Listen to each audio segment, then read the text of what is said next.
ప్రస్తుతం పాకిస్తాన్ తన చరిత్రలోనే అత్యంత దుర్భర పరిస్థితులు ఎదుర్కొంటోంది. ముఖ్యంగా అక్కడి ఆర్థిక వ్యవస్థ కుప్పకూలిపోవడంతో ప్రజల జీవన పరిస్థితులు మరింత దిగజారాయి.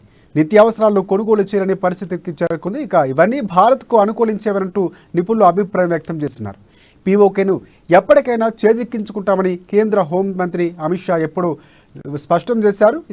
కానీ ఎప్పుడన్నది మాత్రం చెప్పలేదు. తగిన అనువైన సమయం కోసమే భారత సర్కారు వేచి చూస్తుందని చెప్పారు. పాక్ ఆర్థిక పరిస్థితులు మరింత దారుణంగా మారిపోతే అక్కడి ప్రజల మద్దతుతో సైనిక బలంతో పీఓకేను సొంతం చేసుకోవాలంటూ అనుకూల పరిస్థితులు పెరుగుతాయి. ఇప్పుడు ఏకంగా పీఓకే ప్రాంత ప్రజలు భారత్లో విలీనం కావాలని అలాగే చేయాలనుకుంటే డిమాండ్ చేయడం ఆసక్తికరంగా మారింది. ఇది కేంద్ర ప్రభుత్వానికి బలం చేకూర్చినట్లుగా కూడా విశ్లేషకులు భావిస్తూ ఉన్నారు.